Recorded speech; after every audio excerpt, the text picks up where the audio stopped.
Voy a ser sincero.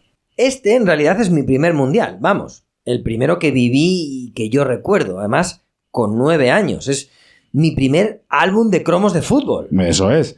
Aunque lo que recordamos se mezcle con lo que leímos luego y con los recuerdos de otros. Como un injerto en la memoria. Yo al menos lo recuerdo con emoción. Por mucho que se hable de él como un mundial malo, con el menor promedio de goles de todos, en el que los planteamientos ultradefensivos derivaron en partidos muy aburridos y en general en un campeonato poco vistoso. Ok, pues comencem.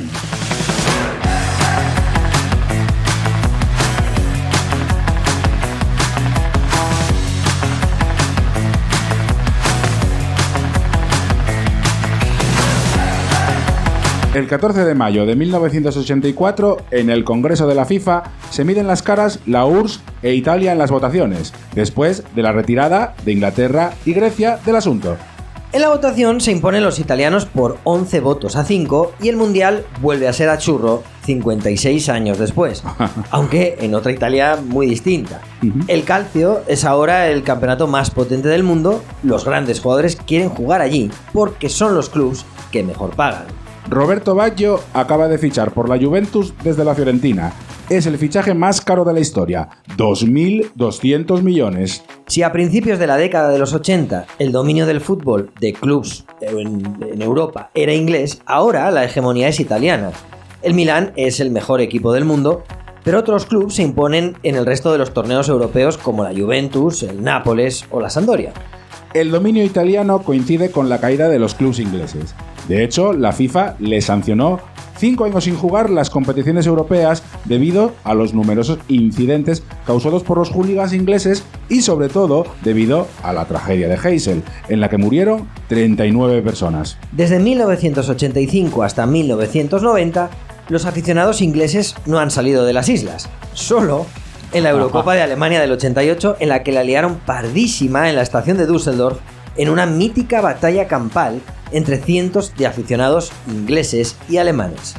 Italia teme el desembarco de las hordas británicas y diseña un plan de seguridad extremo para contener la invasión. Oye tú, Mangurrián, necesitamos equipos para el Mundial y vamos a ir a buscarlos. ¡Vámonos! 24 equipos, con el mismo formato de México 86. Italia como anfitriona y Argentina como campeona del mundo están clasificadas. O sea que necesitamos otras 22. 13 plazas para Europa, 3,5 para Sudamérica, 2 para África, 2 para Asia y media para Oceanía. Pues empecemos por aquí, donde sigue encuadrado Israel. Nadie quiere tenerlo en su confederación y los oceánicos se la han comido otra vez. Las del 78 y el 82 para Europa y las del 86 y 90 para Oceanía. Por lo que sea, mejor jugar contra países no musulmanes. También China Taipei es reubicada allí de nuevo por cuestiones políticas, pero esta y Fiji palman en las eliminatorias clasificatorias para la liguilla. Israel, Australia y Nueva Zelanda se juegan el ticket para la eliminatoria que dará una plaza en el Mundial.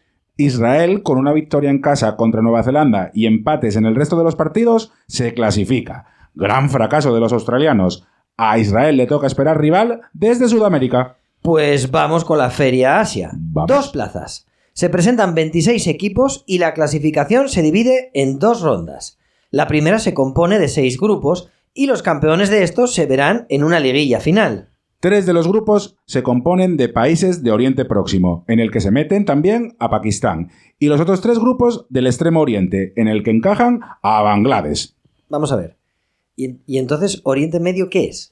Bueno, creo que eso de Oriente Medio es anglosajón, y aquí se utiliza mal porque se confunde con Oriente Próximo. O sea, en España, Oriente Medio debería ser Afganistán, India, Pakistán, ya sabes, esa zona. Ya, pero nadie lo utiliza así. Bueno, ya, ¿y qué? ¿Tú te crees que vamos a estar hablando de esto aquí todo el rato? En fin. Bueno, parece que mi afán de conocimiento molesta, así que vamos a seguir. Así que, bueno, volvamos al fútbol. En el grupo 1, Qatar se clasifica gracias a un gol en Bagdad contra Irak en el 85. En la cara del hijo de Saddam Hussein, presidente de la Federación Iraquí de Fútbol y un año antes de estallar la Guerra del Golfo, además. Un buen in your face. En el 2, Arabia Saudí, campeón de la Copa de Asia del 88, y en el 3, Emiratos Árabes pasan el corte también. Pues vamos a la otra zona de Asia, otros 3 grupos. En el 4, Corea del Sur, subcampeona en la final de la Copa de Asia del 88, que perdió por penaltis, se impone en todos los partidos. 25 goles a favor, 0 en contra. Ojo. Y en el 5, China pasa por golaveraje tras empatar en el grupo con Irán. Y en el 6, Corea del Norte se impone. Los 6 clasificados se miden en una fase final en Singapur. Corea del Sur se muestra superior y consigue su billete como primero. Es su tercera clasificación para el Mundial, la segunda consecutiva. Desde el 86 hasta el momento en el que se graba esto, no ha fallado a un solo campeonato del mundo. 12 participaciones en total y 11 consecutivas. Casi nada. El resto del grupo está muy igualado, pero finalmente Emiratos Árabes Unidos da la sorpresa, se mete segunda y consigue su plaza para el Mundial en un grupo caracterizado por los planteamientos ultradefensivos. La selección de los Emiratos en ese momento está dirigida por el Lobo Zagallo, que renunciará después y no la entrenará en el Mundial. Allí le sustituirá Carlos Alberto Parreira. Será el debut de los emiratíes en un mundial y hasta la fecha en la que se graba esto, su única participación. Esta historia la recoge un documental llamado Lights of Rome. Muy interesante. Pero ¡vámonos a África! Hay 2 plazas y la clasificación es durísima. 26 equipos en la pelea, aunque la FIFA expulsa a Mozambique y a Islas Mauricio por deudas. Primero hay una ronda preliminar en la que se cruzan los que tienen peor ranking. Y luego hay 4 grupos de 4. Los campeones se miden en 2 finales. Los que las ganen se clasificarán para el Mundial. Argelia y Egipto se miden en una de las finales. Los argelinos buscan su tercera clasificación seguida. Egipto lleva 46 años sin participar en un Mundial. 46. En la ida, Egipto arranca un valioso empate a 0 en Constantina. Y en la vuelta, en el Cairo, ante 100.000 espectadores, Hossam Hassan mete en el minuto 4 un gol histórico para los faraones, el de su regreso a un mundial. Egipto ya había ganado la Copa de África en el 86 y el señor Hassan, ídolo absoluto en Egipto, jugará 179 partidos con la selección durante su trayectoria. Vamos con la otra final. Se miden Túnez y Camerún, campeona de África en el 84 y el 88 y subcampeona en el 86. Los camerunenses se imponen por 2-0 en Yaoundé y por 0-1 en Túnez. Segunda participación en un mundial, aunque esta vez hay expectativas para ver de qué son capaces. Pues vámonos a América. Empecemos con la CONCACAF. Atención, porque esta vez tus ratones verdes van a superarse. Toca hablar del cachirulazo. Cachirulazo. Que viene a significar en el argot mexicano algo así como la engañifa. Al parecer, alinearon en un clasificatorio para un Mundial Sub-20 de Arabia Saudí en 1969 a 4 chicos mayores que esa edad. Y unos periodistas mexicanos hicieron un par de comprobaciones muy sencillas, no te vayas a creer. ¿Sí? Descubrieron el engaño y lo publicaron. Claro que sí. La CONCACAF montó en cólera y les expulsó de la competición. Pero entonces los mexicanos se fueron a la FIFA a intentar convencerles de que no había sido para tanto. Sabes que esto es un podcast Bueno. y que nadie puede ver los gestos de comillas en el aire que haces, ¿verdad? Bueno, vaya. El caso es que les cae un paquete del copón por lo que quiera que intentaran hacer allí. La FIFA se mosqueó y les calzaron 2 añitos sin poder participar en ninguna competición. En fin. Con los mexicanos fuera, las 2 plazas restantes las disputarán 5 equipos en el torneo de la CONCACAF que se va a jugar en un formato de ida y vuelta sin sede fija. Costa Rica, Estados Unidos, Trinidad y Tobago, Guatemala y El Salvador son los que se han clasificado desde las rondas preliminares. Costa Rica, con Bora Milutinovic en el banquillo, se impone y se clasifica por primera vez en su historia para el Mundial. Y la segunda plaza es para Estados Unidos, que ha empezado con un programa nacional para impulsar el soccer, como lo llaman ellos, de cara al Mundial 94 que van a organizar. Llevan 40 años sin participar en un campeonato del mundo y en ese tiempo el fútbol no ha conseguido afianzarse como un deporte a la altura del baloncesto, el fútbol americano o el béisbol. Ni de suerte. Italia será un test importante para medir su competitividad.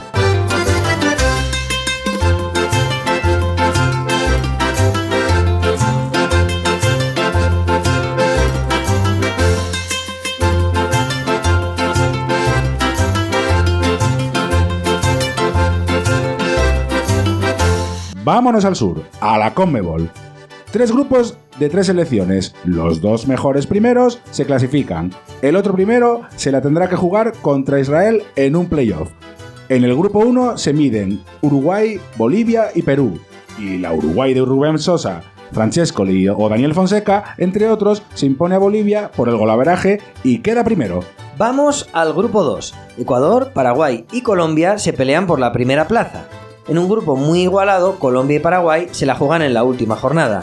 Colombia debe esperar y Paraguay tiene que ganar en Ecuador en la última jornada, pero pierde en Guayaquil. Colombia queda primera de milagro. En esa selección hay muchos jugadores que han roto la maldición colombiana en la Libertadores 4 meses antes al llevar ese torneo a Colombia por primera vez. En ese Atlético Nacional jugaban Higuita, Escobar, Leonel Álvarez, entre otros, y Maturana era su entrenador. A estos hay que añadirles a Valderrama, que por entonces jugaba en Europa. Pues sigamos. En el grupo 3 están Brasil, Chile y Venezuela. Y aquí se va a montar una liada de órdago. Pero de auténtico órdago. Pero de órdago, sí. De órdago. Esta Brasil es un equipazo. Tafarel, Branco, Alemão, Müller, Baldo, Dunga, Careca y Bebeto, Romario y Maciño en el banquillo. Los 3, por cierto, titulares en la Copa América que Brasil, la Brasil de Lazzaroni, había ganado en el 89, pero no en el Mundial 90. Brasil saca la artillería y se impone con claridad en todos los partidos, salvo en uno. Un empate que se deja en Chile en un partido en el que después de un cruce de declaraciones previas, el público terminó lanzándole piedras y botellas a los jugadores brasileños. Chile sería sancionado con un partido como local a disputar fuera del país y allí venció a Venezuela por 5-0. Mientras tanto, la prensa chilena había ido armando una teoría de la conspiración según la cual Brasil debía clasificarse sí o sí para el Mundial.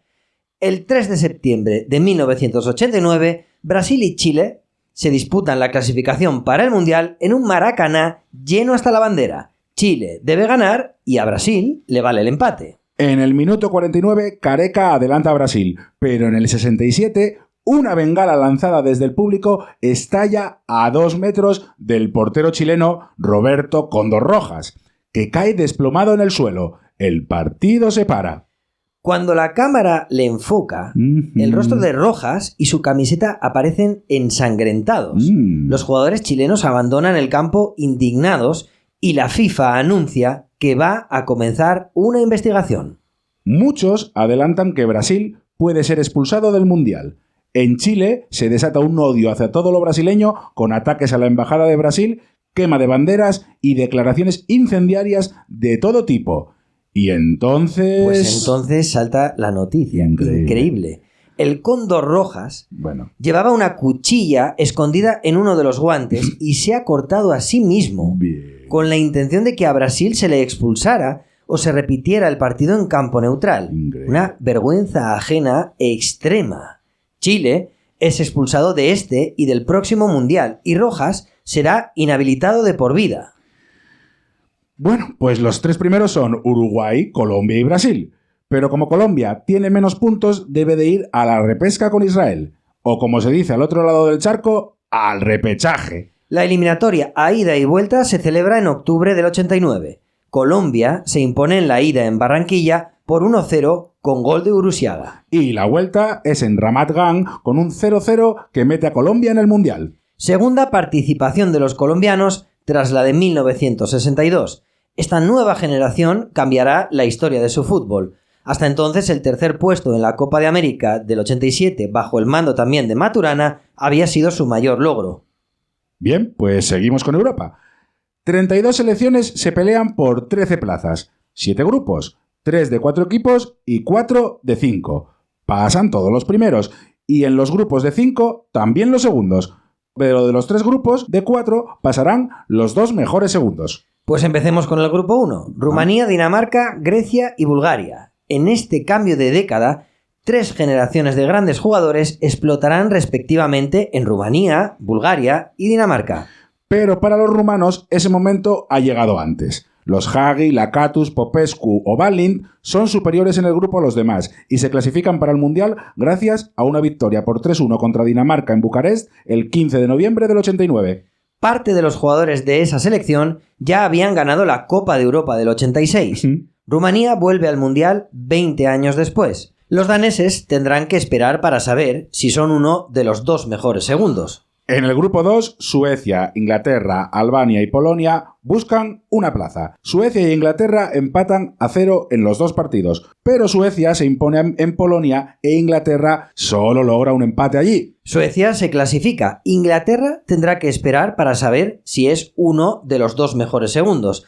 Los ingleses no han recibido un solo gol en los 6 partidos jugados y tienen un equipazo. El grupo 3 es de 5 selecciones, por lo tanto, pasan las 2 primeros directamente. Unión Soviética, Austria, Turquía, Alemania Democrática e Islandia. La Unión Soviética arrasa en el grupo y Austria se hace con la segunda plaza. Los rusos vienen de ser subcampeones en la última Eurocopa y se encuentran inmersos en la perestroika, un proceso de apertura a Occidente encabezado por Gorbachov.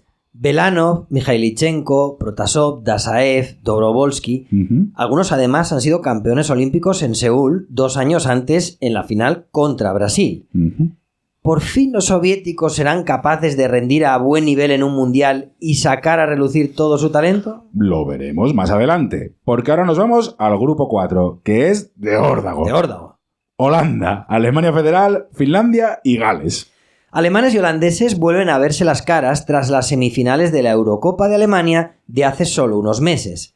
Allí, Holanda, de alguna manera, se había vengado de la final del Mundial del 74, también en Alemania. En un partido tremendo en Hamburgo, los holandeses le habían dado la vuelta al resultado con goles de Koeman de penalti y un golazo de esa locura de delantero que es Marco van Basten. Luego Holanda se impuso en la final a la URSS y levantó la Eurocopa haciendo un fútbol brutal con Rinus Michels, de nuevo en el banquillo.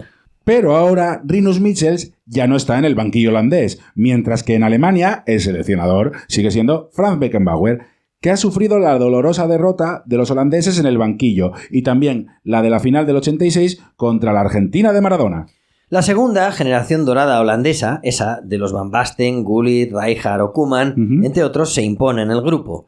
Alemanes y holandeses empatan en los 2 partidos, pero Alemania Federal cede un empate en Gales que le relega a esperar como segundo. Alemania está inmersa en un proceso de cambio.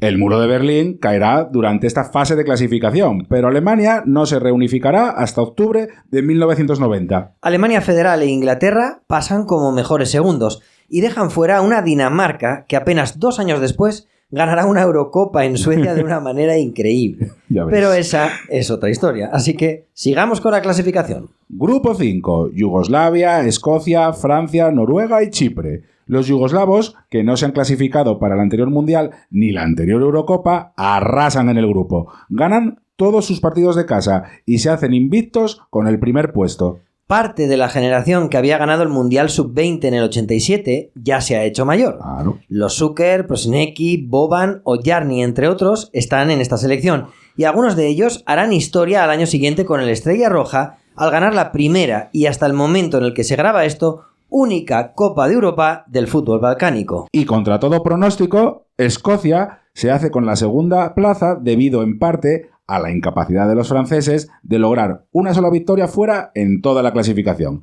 La retirada de Platini, ahora seleccionador francés, ha hecho mucho daño al fútbol galo, que no encuentra relevo para una de las mejores generaciones de su historia. Tras 2 mundiales muy brillantes, Francia no estará en Italia. Y el grupo 6 es el de España, que tiene como rivales a Irlanda del Norte, un viejo conocido, la República de Irlanda, Hungría y Malta, nuestros amiguitos de Malta. ¡Hombre! Luis Suárez es el seleccionador, tras haber dirigido desde el 80 hasta el 88 a la selección sub-21. Balón de oro y doble campeón de Europa con el Inter, Suárez hizo la mayor parte de su carrera como jugador en Italia, donde siempre tuvo un mayor reconocimiento que en España. En la selección se ha consolidado ya la Quinta del Buitre, un grupo de jugadores formados en el Madrid con el que dominan el fútbol español, pero que han fracasado una y otra vez en su intento de ganar la Copa de Europa. Tras su irrupción en el Mundial de México 86 y su tropiezo en la Euro del 88, España presenta a un equipo con calidad que mezcla juventud y madurez. Su fase de clasificación es muy buena, 20 goles a favor, 3 en contra y solo una derrota, en Irlanda contra Eire.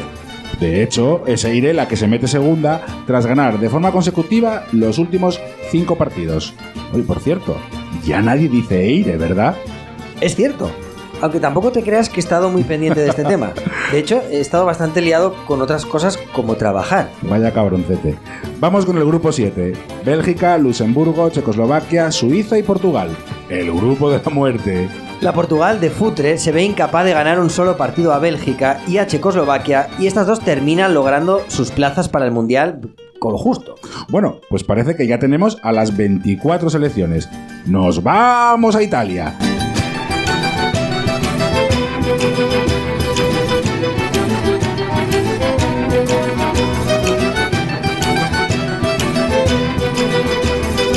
Entre el 8 de junio y el 8 de julio de 1990 se celebrará el 14º Campeonato del Mundo. Tenemos 12 sedes repartidas por la geografía italiana, 2 estadios a estrenar, el Estadio San Nicola de Bari y el Estadio delle Alpi de Turín, construidos los dos para el Mundial. Este último terminará siendo derribado solo 16 años más tarde debido a sus dimensiones excesivas y a los desmesurados costes de mantenimiento. Pero de momento será sede de 5 partidos, entre ellos una de las semifinales. Los otros 10 son Estadio Renato Dallara de Bolonia, Estadio Friuli de Udine, Estadio Luigi Ferrari de Génova, Estadio San Paolo de Nápoles, Estadio La Favorita de Palermo, Estadio Artemio Franchi de Florencia, Estadio Marco Antonio Bentegodi de Verona, Estadio Santa Elia de Cagliari, la isla donde van a meter a los hooligans ingleses después de haber amañado el sorteo de forma muy poco disimulada. El Estadio San Siro, que ha sido reformado y que ahora presenta un diseño moderno y vanguardista, y por supuesto el Estadio Olímpico de Roma, donde se celebrará la final. El formato no cambia respecto a México 86. 6 grupos de 4 selecciones y luego eliminatorias desde los octavos de final. El balón oficial es el Adidas Etrusco único. Oh. Mi padre me regaló uno y me daba miedo sacarlo a la calle. Y un día, jugando un partido, un chico lo golpeó con rabia y el balón explotó al impactar con los restos de una obra. No recuerdo haber llorado tanto en mi vida. Te entiendo, pero vaya aportación la tuya. El etrusco es la pelota más ligera y rápida de la historia y tiene una capa interna de espuma que lo convierte en impermeable. Es el primer balón que no se vuelve más pesado cuando llueve. Y la mascota es Chao, una figura extraña con cabeza de balón y rectángulos tridimensionales con los colores de la bandera italiana representando las partes de su cuerpo. Me temo que, como todo exceso de la modernidad, envejeció pronto y bastante mal. Y la canción es Un estate italiano, una horterada descomunal y empalagosa que podemos colocar en esa biblioteca de los horrores que suelen ser las canciones del Mundial. ¿Y los favoritos? Bueno, a ver, yo diría que los favoritos son Argentina, porque Maradona es el mejor jugador del mundo, y porque son los actuales campeones. Holanda, que son un cañón de equipo, e Italia, que es la anfitriona, y que llega al torneo con la base del todopoderoso Milan. Y jugadores de mucho talento como Baggio, Donadoni y Vialli. Bueno, y Brasil y Alemania, claro.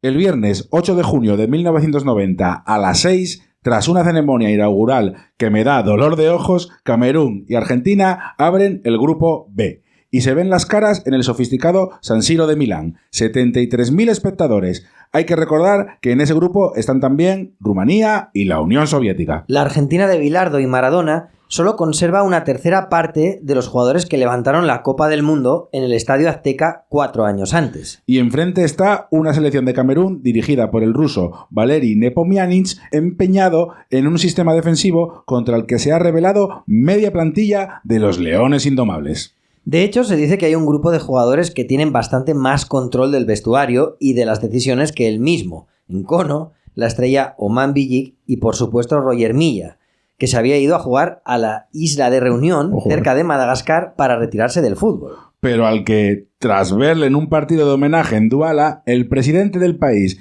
y sus ministros le habían conseguido convencer a sus 38 años de que volviera a la selección para participar en el Mundial. Milla decía que no tenía ninguna gana de volver, pero que no le quedó más remedio que aceptar. Bilardo deja a Canilla, su 9 titular, en el banquillo. El partido es feo y con muchas patadas.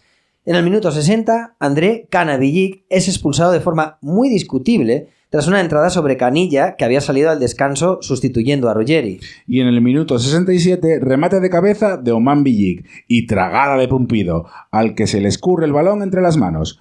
El portero era titular en la selección argentina a pesar de haber jugado la temporada anterior en segunda división con el Betis. Argentina se muestra incapaz de empatar el partido y Camerún sufre todavía la expulsión a Masing en el minuto 88.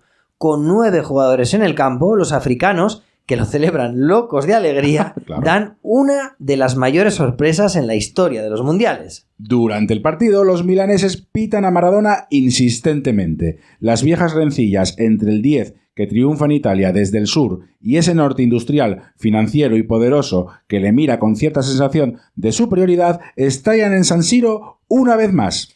Ante el apoyo a Camerún de los lombardos, el Diego proclama con veneno: gracias a mí, Italia ya no es más racista. Pero la resaca espera a Argentina en medio de una tormenta de críticas. ¿Qué poco tienen estos? ¿A dónde va este equipo sin alma? Pecho frío, ¿no? Ca- Al día siguiente, a las 5 en Bari, se ven las caras Rumanía contra la Unión Soviética en un partido cargado de simbología. En el 89, Rumanía había abandonado la esfera de influencia soviética después de la Revolución de Diciembre, tras la que fue juzgado y sentenciado el dictador Nicolae Ceausescu, derribando un régimen de 42 años. La URSS rinde muy por debajo de lo esperado y tras fallar varias en el primer tiempo, los rumanos se imponen por un 2-0 gracias a 2 goles de un Lakatos peligrosísimo arriba. El segundo de un penalti en el que el árbitro vio dentro una mano fuera del área. Tras el desastre en su debut, Argentina se mide a la URSS en la segunda jornada, un rival temible que también ha decepcionado en la primera jornada. Esta vez es en el estadio San Paolo de Nápoles, o dicho de otra manera, en la casa de Maradona. Todo un ídolo allí donde ha ganado una UEFA y 2 Scudettos. El último ese mismo año contra sus archienemigos del Milán. Argentina sale al campo mejor, pero sin grandes alegrías. Los soviéticos, de nuevo, fatal. Muy poca creatividad arriba y físicamente flojos. En el minuto 11, Pumpido, el portero titular argentino, se lesiona y le sustituye Goicoechea, un portero que había hecho una gran temporada en el Millonarios colombiano y que el narigón Bilardo había decidido convocar para sorpresa de muchos. En el 27, balón colgado desde la izquierda y Troglio de cabeza hace el primero. A partir de ahí se juega a lo que va decidiendo un Maradona serio y consciente de las limitaciones creativas y técnicas de su selección. Y por el camino, Goicoechea sostiene con varias buenas paradas a Argentina. Al poco de empezar la segunda parte, Besonov agarra un canilla que se dirigía solo al área rusa. Roja directa. Los soviéticos, inoperantes, no generan nada y se dedican a darle patadas a Maradona. En el 79, error defensivo de los rusos. El balón le llega a Burruchaga, que solo delante del portero hace el 2-0 definitivo. 14 de junio, Bari. Tras el sorpresón inicial, todos quieren ver a Camerún. Después del Mundial de España, en el que habían dejado una buena imagen, pero no habían ganado ningún partido, ya han conseguido estrenar el casillero de victorias. Enfrente está Rumanía. Hagi, Lakatos y Radio Choyu lo intentan sin suerte. El partido es muy trabado y con muchas faltas. Ya en la segunda parte, en el minuto 58, Roger Milla sale desde el banquillo. Minuto 76. Balón aéreo que Andone deja botar. Milla va al choque y se impone. La pelota le queda clara dentro del área y bate por abajo al portero. Gol de Camerún. Milla se dirige hacia el banderín de córner y se pone a bailar. Nadie hacía eso. En las celebraciones en el fútbol no se hacía nada. Se corría con los brazos hacia arriba, abrazos, algún montonín que otro y poco más. En el minuto 86, de nuevo, Roger Milla, tras un gran control, se interna en el área y dispara fuerte batiendo a Lung.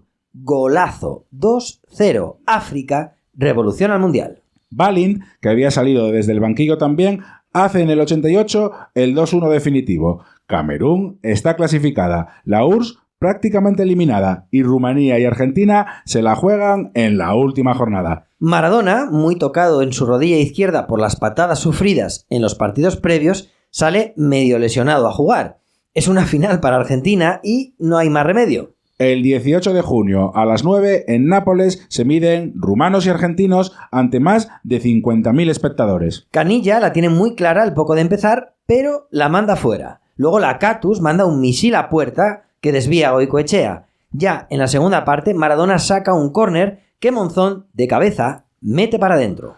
Viendo cómo está el percal en el partido que se juega de forma simultánea en Bari, Argentina se metería primera de grupo.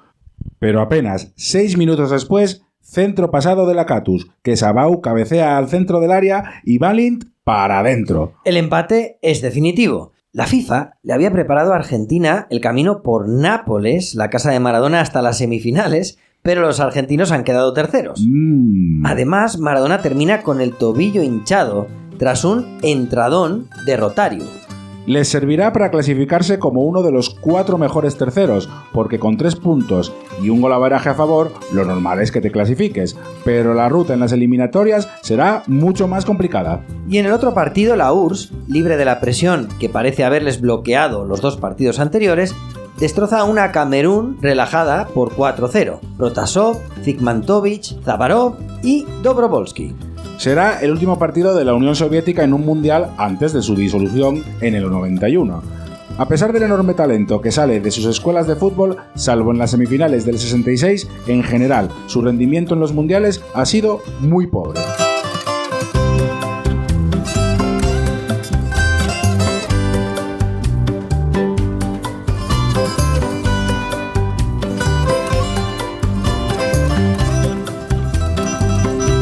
Vamos al grupo A, compuesto por Italia, Checoslovaquia, Austria y Estados Unidos. Los partidos se disputan entre Roma, donde jugará la Nazionale, y Florencia, donde se jugarán los demás encuentros. De hecho, si los italianos hacen los deberes, seguirán en la capital hasta las semifinales.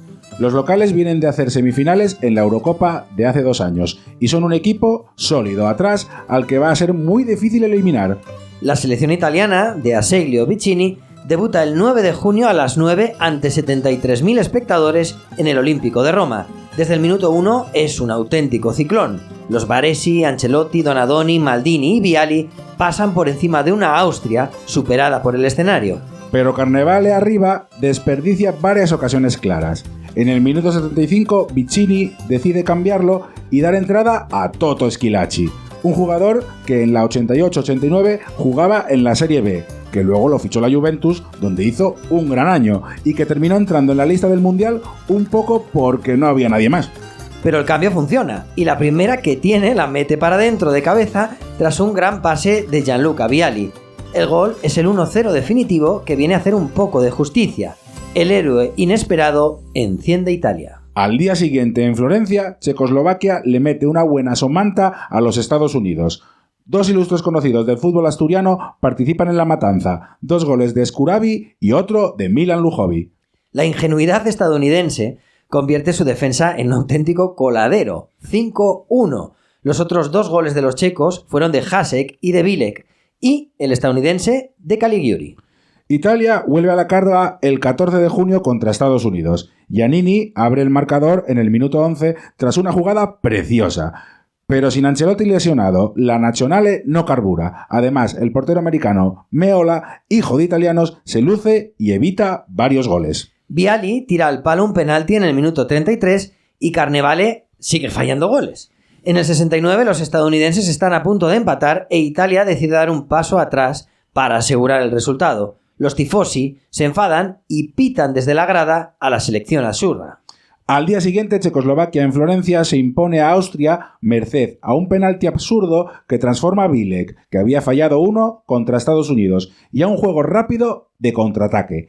Polster y Rodax desaparecidos en el ataque de Austria. Que queda eliminada después de este partido, en el que se pudo llevar un carromato de goles, o sea, un bolquete de goles. En la última jornada, Italia debe vencer a Checoslovaquia para hacerse con el primer puesto, y Vicini, que no puede contar con Ancelotti por esa lesión en la rodilla, se deja de pijadas y saca a Schillaci de titular por Carnevale y a Baggio por Vialli, que está lesionado también. Y en el minuto 9, Schillaci remata de cabeza un balón suelto en el área y hace el primero.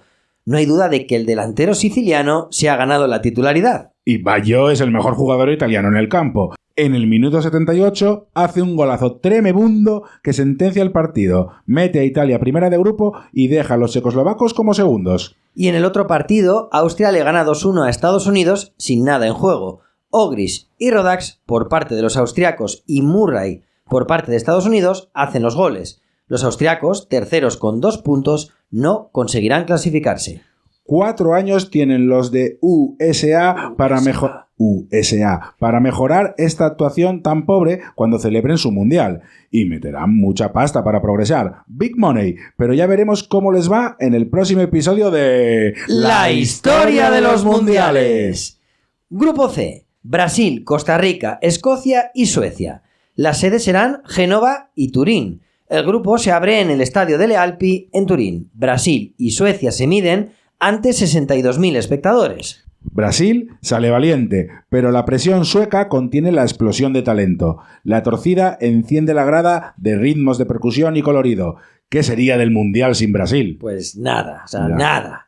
No En el minuto 40, pase filtrado de Branco a Careca, que se planta delante de Ravelli, al que vence con un regate para poner el 1-0. Luego se va al banderín del córner y baila, ya todos bailan. Aún así, los brasileños no consiguen mantener una circulación fluida de balón por el esfuerzo físico de los suecos. En el 63, pase de la muerte de Müller, que está muy inspirado, y Careca, que amaga el desmarque al primer palo para dejar ir al segundo, solo tiene que empujarla despacio a la red. Brasil empieza a encontrarse. En el 74, balón a Thomas Brolin, que se gira en carrera para internarse en el área y con habilidad supera a Taffarel. Luego lo celebra saltando y girando en el aire. Y años más tarde se retiró con 28 años, se puso Nutriben y vendió aspiradoras. Finalmente, el partido termina con 2-1. Los dos dejan buenas sensaciones en su debut en este mundial. Y al día siguiente juegan Costa Rica contra Escocia en Génova. Los costarricenses, bajo los mandos de Milutinovic, debutan en el Mundial mientras Escocia participa por quinta vez consecutiva. En las 4 anteriores cayeron en primera ronda. En el minuto 49, Callaso, tras una gran combinación, hace el 1-0 para Costa Rica, que luego se encierra atrás y se encomienda a su portero Conejo, que está en estado de gracia. Los ticos resisten y dan la campanada. ¡Pura vida! 16 de junio. Brasil y Costa Rica se ven las caras en Turín. Los costarricenses visten de blanco y negro como la Juve. Los brasileños empiezan bien y en el 33 Müller, jugador del Torino, hace de rebote el que será el único gol del partido. Los brasileños van de más a menos, pero consiguen la victoria y la clasificación para la siguiente ronda. Un trabajo más eficaz que brillante. En el otro partido del grupo en Génova, disputado algo más tarde, Escocia y Suecia se juegan la supervivencia en el campeonato. El que pierda caerá eliminado muy probablemente. Alex Roxburgh dirige las operaciones desde el banquillo escocés. Para corregir el desaguisado, montado el primer día, hace 4 cambios. Roxburgh había sustituido en el cargo de seleccionador a Alex Ferguson, con el que había jugado en el Falkirk en la segunda división escocesa. Y Ferguson, antes, había sustituido en el banquillo a John Stein, del que era ayudante, y después de que éste se muriera de un infarto al corazón tras un partido de Escocia. Vaya plan. El puesto de seleccionador escocés no parece fácil. Sea como sea, Escocia comienza bien y McCall marca en el área tras un córner. Ya en la segunda parte, penalti absurdo de Nilsson que Johnston transforma para poner el 2-0. En el 85, Stromberg hace un gran gol de volea para dejar el 2-1 en el electrónico. Suecia, que no ha dejado malas sensaciones, tiene una clara al final, pero cae eliminado. Y 4 días después, sin nada en juego, se ve las caras contra Costa Rica, que se juega todo. De nuevo Conejo está tremendo y pone el cerrojo a la portería costarricense. Pero Suecia finalmente se adelanta por medio de Ekström, que engancha un rechace del propio Conejo dentro del área. En ese momento Escocia, que juega su partido contra Brasil de forma simultánea, está clasificado y los ticos fuera. En la segunda parte, los centroamericanos se echan al ataque. En el minuto 75, Flores de cabeza empata. Y en el 87, tras un mal saque de Ravelli, carrera desde el mediocampo de Medford que hace el 2-1. Costa Rica se mete en octavos de final. ¡Sorpresa tremenda! Porque en el otro partido, Brasil se impone a Escocia por 1-0 en un partido feo en el que los escoceses embarraron el encuentro todo lo que pudieron. Finalmente, en el 82, Müller hace el gol de la victoria. Brasil se asegura seguir en Turín durante la próxima eliminatoria y Escocia podría haberse clasificado si Johnston al final hubiera hecho el empate. Pero Taffarel le hizo una parada tremenda que los echó del Mundial por 5ª vez consecutiva en primera ronda. Hola, mundialista. Interrumpimos el capítulo un momento para recordarte que para nosotros es muy importante conocer tu opinión y saber que estás ahí. Suscríbete en Spotify, Evox y YouTube y déjanos un like y un comentario sobre lo que te ha parecido el episodio.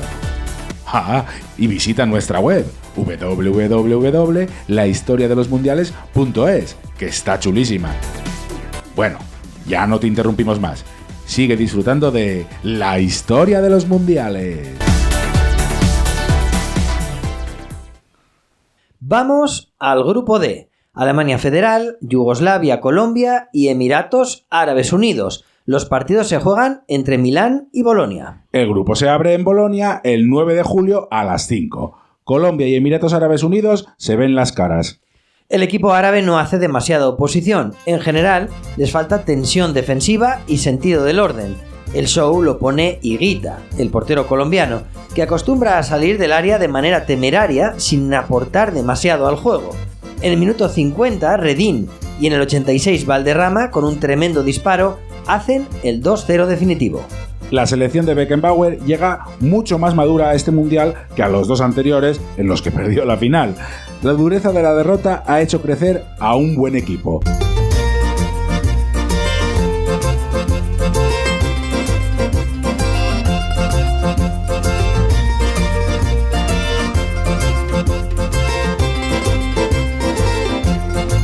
Matthaus es el líder de un equipo que juega con un 5-3-2 y que cuenta con jugadores con enorme talento como Lidzbarski, Breme, Klinsmann o Boller. La FIFA le ha asegurado avanzar por Milán hasta semifinales siempre que cumpla con el primer puesto del grupo.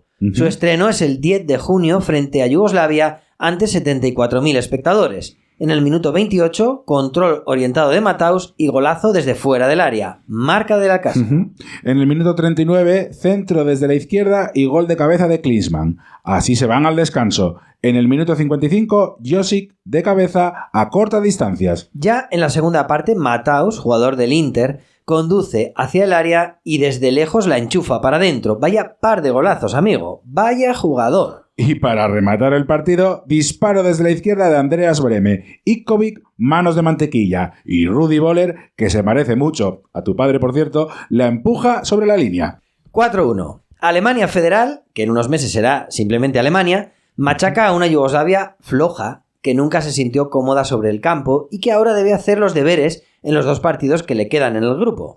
Sigamos. El 14 de junio se ven las caras Yugoslavia y Colombia. Dos buenos equipos sobre el campo, pero los colombianos empiezan mejor. En la segunda parte, sin embargo, Josic hace el gol balcánico que supondrá la victoria. En Milán, Alemania se enfrenta a los Emiratos Árabes Unidos el 15 de junio.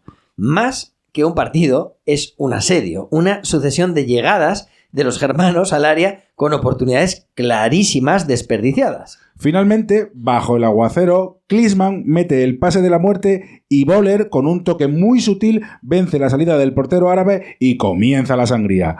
Poco después, Klinsmann de cabeza hace el segundo. Y ya en la segunda parte, Matthaus con el exterior, Bain y de nuevo Boller suben el quinto en el marcador. Mubarak en el 46 había acortado distancias. 5-1 y a circular. El 15 de junio en Milán, Alemania, prácticamente clasificada como primera, se enfrenta a Colombia, que necesita el empate para pasar. Colombia está impresionante y llega una y otra vez ante una Alemania superadísima, que resiste con mucha suerte. Maturana parece haber dado con la tecla, pero no termina de marcar el gol de la victoria. Y como suele pasar en estas ocasiones... Pues la que marca es Alemania. ¡Hombre! En el 89. ¡Venga! Entorchada. Palazo para Colombia. Lidzbarski, en una contra, la enchufa para adentro. E Higuita, que no ha parado de montar su show durante todo el partido, no puede hacer nada en esta ocasión. En el último minuto del descuento, Colombia sale tocando por medio de un genial Valderrama. El balón le llega a Freddy Rincón, que en el mano a mano con Hilder le mete el balón entre las piernas. Gol icónico de esos que se gritan con el alma y que se recordará muchos años en Colombia, que está en octavos. Aunque será como tercero, porque en el otro partido celebrado en Bolonia, Yugoslavia le mete un 4-1 a Emiratos Árabes Unidos para hacerse con el segundo puesto. Susic, 2 de Pancev y 1 de Prosip para los balcánicos y Yumá para los árabes establecen el resultado. Vamos con España entonces, que ha caído en el grupo E con Uruguay, Corea del Sur y Bélgica. Nada fácil. Los partidos se juegan entre Udine y Verona. El grupo lo abren Bélgica y Corea del Sur en Verona el día 12. Los belgas son muy superiores desde el principio, pero los coreanos, voluntariosos y un poco ingenuos, resisten.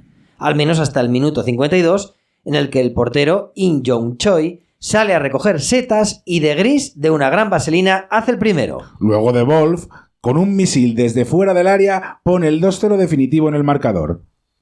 Es el 13 de junio a las 5 de la tarde en el Estadio Friuli de Udine ante 35.000 espectadores. España debuta en el Mundial con este 11. Zubizarreta, Chendo, Jiménez, Andrinúa, Sanchís, Martín Vázquez, Villarroya, Roberto, Michel, Butragueño y Manolo.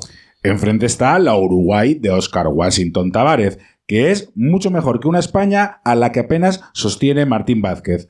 Los minutos pasan y Francescoli y Rubén Paz imponen su juego. España se mete atrás a conservar el empate.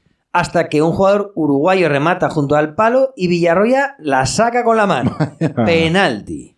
Lo tira Rubén Sosa y lo manda a las nubes. España saca un empate milagroso, dejando una muy mala imagen en su debut. En la segunda jornada los partidos se juegan de manera simultánea. Bélgica y Uruguay se ven las caras en Verona y España y Corea del Sur en Udine. Pues vamos con el primero. Uruguay juega, pero Bélgica golpea. Clijsters, primero de cabeza tras una transición muy rápida, y Stifo, el mejor sobre el campo, con un golazo desde muy lejos, ponen un 2-0 con el que se llega al descanso. Y Zeulemans, nada más empezar, en medio de una caraja charrúa considerable, hace el tercero. Bengoechea, en el 73, deja el marcador en un 3-1 demasiado duro. España necesita ganar a Corea del Sur para asegurarse el pase. Después del estreno gris y plano, busca más protagonismo con el balón. En el minuto 23, centro desde la izquierda de Villarroya y Michel de volea cruzada hace el primero, golazo que celebra con rabia. Pero los coreanos, que no se arrugan, siguen intentando avanzar y Juan Bo, de falta, empata el partido. Zubizarreta podía haber hecho algo más, yo creo. En la segunda parte, España comienza a jugar muy bien y Michel, de falta, vuelve a adelantar a los españoles con otro golazo. 2-1. Y en el minuto 80, Michel, tras dos amagos dentro del área, hace el gol más bonito de su hat-trick. Luego corre para celebrarlo y dice mientras se señala a sí mismo: ¡Me lo merezco! ¡Me lo merezco! Una frase que un micro del sonido ambiente reproduce en la señal de televisión. Esta ocurrencia, unida al tocamiento testicular a Valderrama en la Liga y algún que otro desplante, crearán alrededor del jugador una fama de tipo antipático. Pero sea como sea, este es sin duda su día. 3-1 y el nombre de Michel en todas partes. Durante los siguientes días, España despierta en el Mundial. Y en la última jornada del grupo, de nuevo los dos partidos se disputan al mismo tiempo el jueves 21 a las 5 de la tarde. Uruguay y Corea del Sur se ven en Udine en un partido muy trabado. Nadie consigue mover el marcador hasta el minuto 90, en el que tras un centro de falta que Fonseca de cabeza mete para adentro, clasificando milagrosamente como tercero a un Uruguay de más a menos en el campeonato. Y nos vamos al España-Bélgica jugado en Verona. Yo este partido lo vi en la fiesta de fin de curso en mi colegio, donde pusieron una pantalla grande en el patio. Anda. Y recuerdo que todos los padres hablaban del partido que había eliminado a España por penaltis en México 86 contra Bélgica. Sí, ya lo contamos en el capítulo anterior. El golazo de señor, el penalti de Oloy Olaya, Paz parándolo todo, la decepción posterior. En el minuto 26, pase de mucha calidad de Butragueño a Julio Salinas. Prudhomme lo atropella y penalti. Michel y para la caja. 1-0. Su cuarto gol en el Mundial. Pero solo 3 minutos después, Verbot, de falta, hace el empate. La barrera de España se abre, el balón rebota en un jugador español y Zubizarreta no puede hacer nada. Error defensivo grave de los de bronca gorda en el vestuario. Y patadas a las botellas, Ya y caras sabes. de funeral. Pero en el 38, Michel bota una falta y Gorriz entra como un avión y la pone de cabeza en la escuadra. 2-1. Ya en la segunda parte, penalti de Genar Andrinúa a Stalens, bastante discutible. La tira Sifo y la manda al larguero. Segundo penalti que fallan frente a España. Y digo fallan porque yo no recuerdo que Zubizarreta parara ninguno. Sea como sea, el partido se termina y España se hace con el primer puesto de un grupo complicado. Y así nos vamos al último que nos queda. El grupo F, donde están Inglaterra, Eire, Holanda y Egipto. Vamos, el grupo de la muerte, que se va a disputar entre Cagliari y Palermo. Irlanda e Inglaterra abren el grupo el lunes 11 en el estadio Sant'Elia de Cagliari. El partido es de alguna manera la reedición del mítico jugado en la Eurocopa en Alemania 2 años antes, en Stuttgart, en el que un gol de Ray Houghton le dio la victoria a Irlanda. Un gol que deben llevar desde entonces celebrando fuertemente en todos los pubs de la vieja Irlanda. Pero centrémonos, el partido es feo y tosco. En el minuto 9, Lineker, tras una salida desafortunada, hace el primero. Y el regalo se lo devuelve luego Inglaterra con un error en la salida de balón por parte de McMahon. 1-1. Y lo mejor del partido, con diferencia, John Barnes. Al día siguiente, en Palermo, Holanda se mide a Egipto. Ya no tienen a Rinus Michels en el banquillo, pero sí a Leo Beenhakker. Todos quieren ver a los holandeses, flamantes campeones de Europa, pero quien se luce es curiosamente Egipto. Aunque en la segunda parte, Kieft hace el 1-0 para Holanda, que parece una versión oxidada de lo visto hace 2 años. La naranja mecánica oxidada. En el minuto 83, Hossam Hassam se dirige hacia portería, pero Koeman le agarra. La falta es fuera, pero el árbitro pita penalti. Y en cualquier caso, Koeman es el último jugador y el árbitro no le saca ni amarilla. No sé, quizás en ese momento ese tipo de falta no era expulsión. Puede ser, no sé. pero ni siquiera amarilla. Sea como sea, Abdel Ghani transforma el penalti y certifica un empate que se celebra en Egipto como una victoria. 4 días después, en Cagliari, Holanda se enfrenta a Inglaterra a las 5 de la tarde ante 35.000 espectadores. Y nadie juega a nada. Ni Gascoigne, ni Rijkaard, ni Gullit, ni Lineker, ni Van Basten. Cerocerismo. Que se repite en Palermo el día 17 entre Egipto e Irlanda en un partido soporífero con un calor extremo en Sicilia. Vamos a dar contexto para esta última jornada. Los 4 equipos llegan empatados a todo. El 21 de junio, esta vez a las 9, para que no se mueran los jugadores en el campo, se juegan los partidos. Las islas italianas se vuelven locas con el Mundial. En Palermo reaparece la mejor Holanda contra Irlanda. Gullit y Rijkaard se hacen los dueños del partido y la circulación del balón fluye. En el minuto 11, Gullit entra en el área buscando una pared y bate por abajo a Bonner. 1-0. La superioridad técnica de los neerlandeses es aplastante, pero no acaban de rematar el partido. En el minuto 71, saque larguísimo de Bonner, que tras un mal despeje de un defensor, se encuentra Van Breukelen, que deja a los pies de Quinn, que hace el empate definitivo. Porque desde ahí la superioridad física de los irlandeses se impone a una Holanda cansada. Vamos a Cagliari entonces para entender la resolución de este grupo. Se miden Inglaterra y Egipto. Nuevamente los africanos demuestran poder competir con cualquiera. Egipto llega y llega, aunque no es capaz de hacer el gol que le dé la vuelta a todo. Inglaterra golpea balones en largo intentando que pase algo en el área rival. En el minuto 59, centro con música de Paul Gascoigne y Mark Wright hace de cabeza el gol de la victoria. Inglaterra será primera y esquiva a Alemania, lo que nadie en el grupo quería. Egipto, un equipo con mucho fútbol, se queda fuera. Por su parte, Holanda e Irlanda están clasificadas, pero como están empatadas a puntos y a goles, el empate lo resuelve un sorteo que hace la FIFA. Vale. Lo gana Irlanda, que pasa como segunda, y se enfrentará contra Rumanía, mientras que Holanda se medirá a Alemania. Este grupo es quizás muy representativo de lo que es este mundial. Poco fútbol y pocos goles. Mucho miedo para ir arriba y en general los equipos rindiendo muy por debajo de su potencial real. Emoción solo si estás implicado en el encuentro y aburrimiento para el espectador imparcial.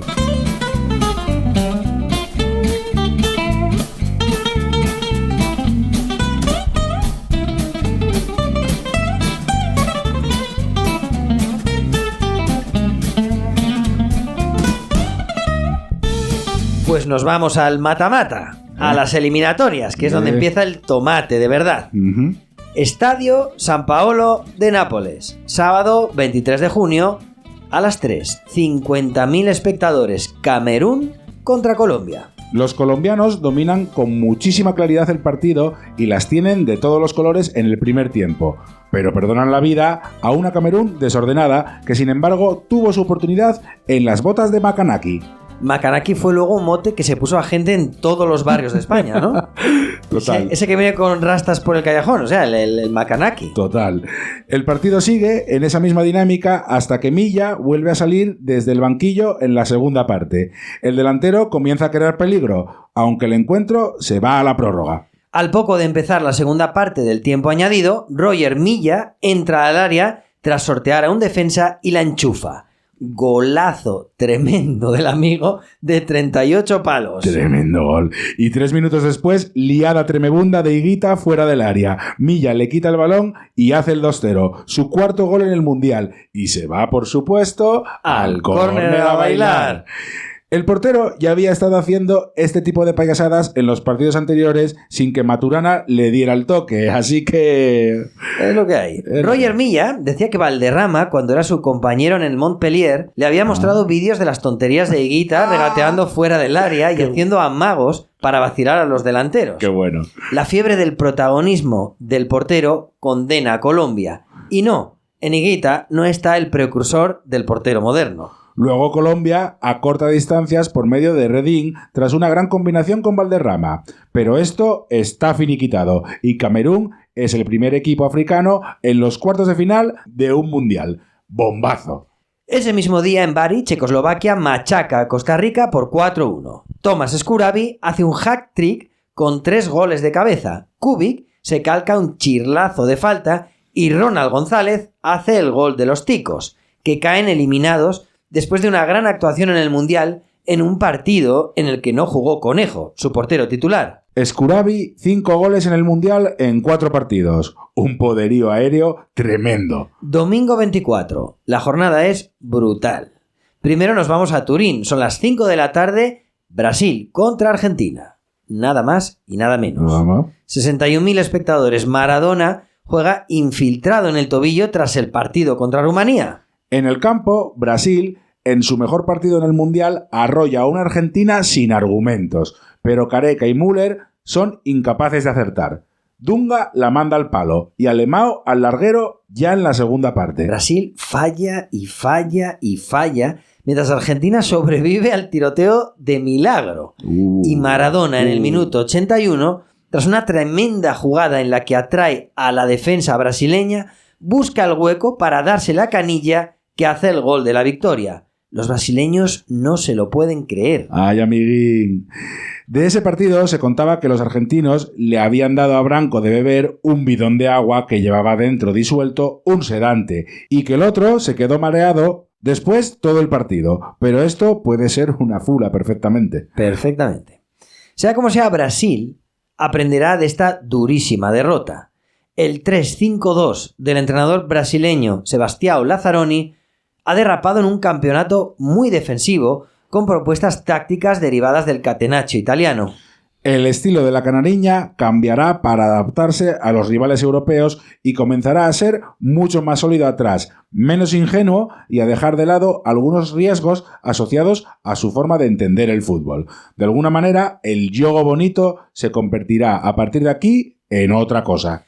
Seguimos con ese domingo y ahora nos vamos a Milán, a un Alemania-Holanda cargado de tensión y cuentas pendientes. Mucho nivel en el campo, con 2 equipos dispuestos a atacar y a llevarse el partido. Boller y Rijkaard se tienen ganas. Boller le provoca y el holandés le escupe 2 veces. A los 23 minutos, los dos terminan expulsados. Lamentable. Y el partido se abre todavía más, pero aún así llega al descanso sin goles. En el minuto 51, Klinsmann, el mejor jugador en el campo, se adelanta a Koeman y bate a Van Breukelen. Son los mejores minutos de Alemania, aunque Wouters la tiene clarísima frente a Igner y la falla. Van Basten, muy apagado en todo el campeonato, tampoco acierta en un par de ocasiones. En el 85, Breme sentencia el partido con un golazo con rosca. Luego, 3 minutos después, Koeman de penalti recorta distancias, pero ya es demasiado tarde. Alemania sigue, Holanda fuera. Muchos han echado de menos a Rinus Michels en esta cita. Ojo que Holanda se va de Italia sin ganar ni un solo partido. Al día siguiente, Rumanía y Eire se ven las caras en Génova en un partido sin historia, 0-0 y a los penaltis. Bonner le para un penalti decisivo a Timofte. Los protagonistas de la peli, la camioneta, se vuelven locos celebrándola. Y en la vida real, toda Irlanda, Eire a cuartos. Por la noche en Roma, Italia recibe en un olímpico a rebosar a un Uruguay que sale con el cerrojo. Baggio y Schillaci son ya indiscutibles. En el minuto 69, Toto Schillaci, tras un pase de mucha calidad de Aldo Serena, con un disparo fortísimo desde fuera del área, pone el 1-0. Este tío está on fire. Y el propio Serena en el 83 hace el 2-0 de cabeza en el día de su cumpleaños. Italia a cuartos y el portero Walter Zenga todavía no ha encajado ni un solo gol en todo el campeonato. Martes 26 de junio, 5 de la tarde, Verona. 35.500 espectadores. 2 viejos conocidos. España contra Yugoslavia. España lo intenta, sobre todo por medio de Martín Vázquez, que dispara desde fuera del área en varias ocasiones. Yugoslavia espera su momento. En la segunda parte, España domina y sigue malgastando oportunidades. Falta tranquilidad y calidad en la definición. Butragueño manda al palo una pelota que solo hacía falta empujarla dentro. Y, claro, no puedes fallar eso. Y claro, si no la metes tú, te la meten los otros. Stojkovic, tras amagar con el disparo dentro del área, bate con mucha calidad a Zubizarreta en el 77. Pero España reacciona y en el 84, tras un disparo defectuoso de Martín Vázquez, Salinas la remacha casi sobre la línea. Empate y a la prórroga. Nada más empezar el tiempo añadido, falta absurda de Roberto al borde del área. La tira Stojkovic. Mitchell se agacha en la barrera y gol. Quizás creía no merecer un balonazo, pero el error acaba con España eliminada. ¡Qué mala suerte tiene España en los momentos decisivos! Siempre hay una jugada clave que nos condena. La cantada de Arconada en la Euro de Francia, el penalti de Eloy en México o el remate del buitre al palo. No, eso es una chorrada. Lo que hay es falta de carácter por parte de España en los momentos decisivos. No saber competir, ni dominar los ritmos del juego, ni nada de nada. Vamos a Bolonia, donde Inglaterra y Bélgica, frente a 34.000 espectadores, buscan la última plaza para los cuartos de final. En un partido muy duro, en el que a Inglaterra le anularon un gol legal y nadie protestó, y en el que Bélgica mandó 2 tiros al poste. El partido se va a la prórroga. Y cuando parecía terminar, a los penaltis, en el minuto 119, Gascoigne saca una falta que es una obra maestra. La pica suave, el balón flota en el área y David Platt, que había salido en la segunda parte, remata gol girándose. El gol supone la clasificación inglesa para la siguiente ronda.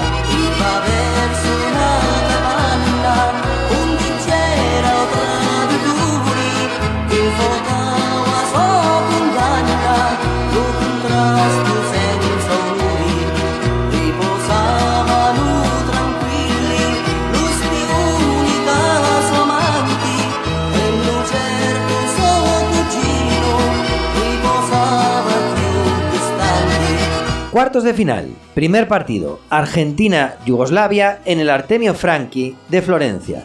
30 de junio. A los 22 minutos, Prosineski está a punto de marcar un golazo de órdago, pero el balón se va fuera por muy poco. Y en el 31, Sabanazdovic es expulsado por doble amarilla, tras una entrada por detrás a Maradona. Con uno más durante casi hora y media, una Argentina con muy poco fútbol es incapaz de abrir el marcador frente a una Yugoslavia que vuelve a tener en Stojkovic a su mejor hombre. El partido llega a los penaltis. Argentina se encomienda a Goicoechea, portero al que se le ha criticado mucho porque es un desastre en las salidas y porque en general no se muestra demasiado seguro. Desde luego, no tanto como Pumpido, pero está lesionado. Stojkovic la manda al larguero y luego Maradona lo tira muy mal y se lo para Ivkovic, que ya le había parado otro en la Copa de la UEFA unos meses antes, después de que ambos se apostaran 100 pavos a que no se lo metía. Pero bueno. Goicoechea le dice: no pasa nada, Diego, yo pararé 2. Y eso es exactamente lo que sucede. Los 2 últimos penaltis los parará Goicoechea, que será el ídolo absoluto que meterá a Argentina en semifinales. El sábado 30, en Roma, Italia se enfrenta a Eire.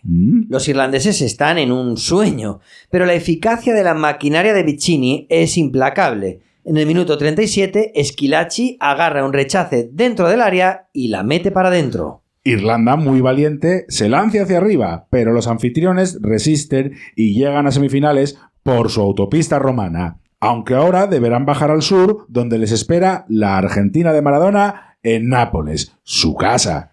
Sigamos. Alemania Federal y Checoslovaquia se ven las caras en Milán. Penalti dudoso a Klinsmann que Matthaus tira a romper para batir a Stexkal. El árbitro es austriaco y se llama Helmut Kohl, como el canciller alemán. ¿Y? Nada, solo eso, un pequeño apunte. Yo siento que sembramos suspicacia innecesariamente. A ver, Helmut Kohl... En fin. La verdad es que ese día los checoslovacos echaron en falta a Skurabi, que estuvo desaparecido. Como en paradero desconocido. A ver, no, o sea, estuvo en el campo, pero no tuvo influencia. Bueno, sea como sea, Alemania en semifinales. 3 partidos y solo 2 goles en los cuartos. Pero el Inglaterra-Camerún nos va a compensar. Bueno. Es probablemente el mejor partido de este mundial. Los dos se ven las caras en Nápoles a las 9 de la noche. En el minuto 25, centro con mucho efecto de Stuart Pearce y Platt, que había salido como titular, hace de cabeza el 1-0. Pero da gusto ver jugar a una Camerún que va creciendo en el campeonato y a pesar de todo se llega así al descanso. En la segunda parte, Roger Milla sale al campo para revolucionar el partido una vez más. En el minuto 61 provoca un penalti que Koundé transforma. Inglaterra en shock y Camerún dándole un repaso. En el minuto 65, pase genial de Milla y Ekeke pone por delante a los africanos. El mundial patas arriba. Oman Billik tiene el tercero, pero la falla y... En el minuto 83, penalti de Koundé a Lineker, que este transforma para mandar el partido a la prórroga. Y ya en el tiempo extra, penalti de Nkono a Lineker, que este vuelve a meter para clasificar a los ingleses a semifinales. Camerún está fuera después de haber hecho un torneo brutal. Y los británicos, 24 años después, están en semifinales. 4 campeones del mundo en semifinales. 8 mundiales de los 13 jugados los ha ganado alguno de estos. 8 de la tarde del 3 de julio de 1990. Estadio San Paolo de Nápoles. 60.000 espectadores. Italia, Argentina. Maradona vuelve a su casa. Durante los días previos ha aprovechado las entrevistas para decir que la Italia del norte desprecia a la Italia del sur y que los napolitanos deberían animarle a él, que le representa mejor que nadie. Hay que entender la idolatría de Maradona y la identificación de la ciudad de Nápoles con él. Pero hablamos de la Nazionale, de la Azzurra, de la selección italiana. Y ahí ningún italiano duda. Sea como sea, Argentina jamás le ha ganado a Italia en un mundial. Y eso que se han enfrentado en los 4 anteriores, incluidos los 2 que ganó Argentina. Esta vez es Argentina quien domina el juego. Italia estudia, calcula, espera. Su virtud es el orden y el sentido del ritmo. Desde Baresi, Donadoni, Vialli, de nuevo titular, hasta el oportunismo de Schillaci. Que es quien abre el marcador en el minuto 17 tras recoger un rechace de Goicoechea tras un disparo de Vialli. Argentina lo sigue intentando. En el minuto 67, pase genial de Goicoechea que Canilla, muy hábil de cabeza, aprovecha para poner el empate. Walter Zenga, que no estuvo nada fino, encaja el primer gol en todo el campeonato. El partido se va a la prórroga y el árbitro, antes del final de la primera parte, expulsa al argentino Giusti por doble amarilla. Luego el árbitro, aunque parezca increíble, alargó esa parte hasta el minuto 23 porque se olvidó de mirar el reloj. En unas semifinales de un mundial. Flipa. A partir del descanso, Argentina, algo mejor durante el partido, se mete atrás a resistir. Pues a los penaltis. Tercera tanda del torneo y segunda para Argentina. Los 6 primeros lanzadores meten y luego Goicoechea se la para a Donadoni. Maradona, muy apagado en el partido, se resarce del error contra Yugoslavia y mete el suyo. Luego Goicoechea le para el penalti a Aldo Serena y mete a Argentina en la final. 2 tandas de penaltis seguidas con el mismo héroe. 2 finales seguidas para Argentina en el Mundial y 3 de las 4 últimas. Impresionante. Italia, que había trazado un camino impecable, se queda fuera de su Mundial. Y aunque acepta con deportividad su derrota, se la guarda a Maradona, a quien, créeme, en Ya. este momento todos los italianos no napolitanos le odian. Al día siguiente en Turín, superclásico del fútbol ante 62.000 espectadores. Alemania contra Inglaterra. Partido muy igualado, con constantes llegadas de ambos equipos y un gran Paul Gascoigne, al que le falta un poco de suerte de cara al gol. En el 60, Breme abre el marcador tras un rebote en Parker después de una falta. El balón describe una parábola muy alta y Shilton, con sus 40 castañas, está algo lento Ay. y se la zampa. Pero en el minuto 80 Lineker empata el partido con una hábil maniobra dentro del área. ¿Quién iba a ser si no? Si el partido ha sido bueno, la prórroga es espectacular. Cada una de las dos selecciones manda un balón al palo y tienen varias ocasiones de gol, pero nada se mueve en el marcador. Otra tanda de penaltis. Bueno. Alemania e Inglaterra meten los 3 primeros, pero Igner le para a Stuart Pearce el cuarto. Olaf Thon después convierte el suyo y Chris Badel finalmente tira el suyo por encima del larguero. Inglaterra se queda a las puertas de Roma. Para Alemania será la tercera final consecutiva. Siempre Alemania. Vamos con ese partido innecesario que es el tercer y cuarto puesto. Italia se mide a Inglaterra en Bari ante más de 50.000 espectadores. Y los italianos se llevan el tercer puesto por 2-1 con goles de Baggio y Schillaci por parte de Italia y David Platt por parte de Inglaterra. Pues nos vamos a la final, que hasta el momento en el que se graba esto es la primera y única vez en la historia que se repite. Si la final de México se jugó a las 12 de la mañana, en Roma se verán las caras a las 8 de la noche. Los italianos pitan el himno argentino y sobre todo pitan a Maradona, al que odian a muerte. Y la cámara le busca, y en sus labios se lee con facilidad: hijos de puta. Beckenbauer busca la venganza con Illner, Augenthaler, Kohler, Buswald, Berthold, Littbarski, Matthaus, Hasler, Breme, Boller y Klinsmann. Bilardo quiere revalidar el título con Goicoechea, Simón, Ruggeri, Serrizuela, Sensini, Troglio, Basualdo, Burruchaga, Lorenzo, De Sotti y Maradona. La ausencia por acumulación de tarjetas de Canilla, único cómplice de Maradona, bajará mucho las posibilidades de una Argentina con muy poco talento y además vestida de azul.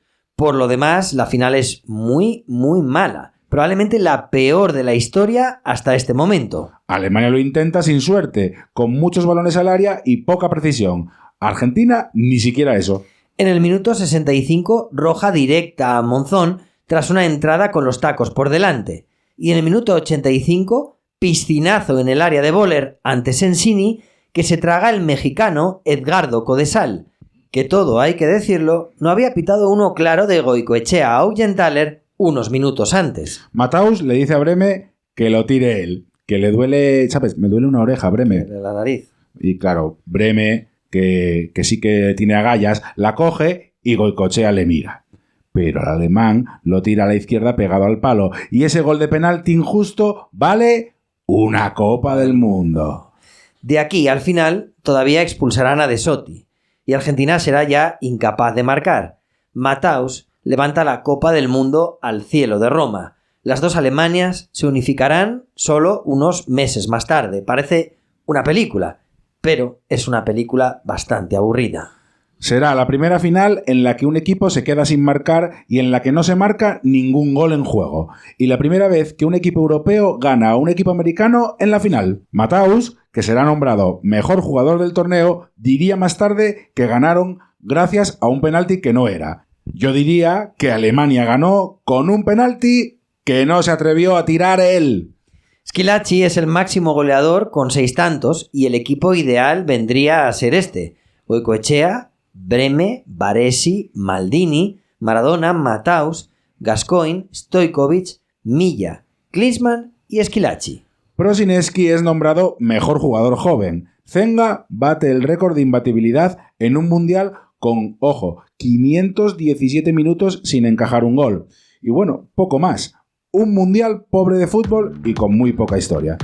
Tras Zagallo, Beckenbauer es el segundo hombre campeón como jugador y entrenador. Hay otro más, claro. pero no te lo diré. Para. Estoy harto de estas pijadas. Hasta aquí hemos llegado.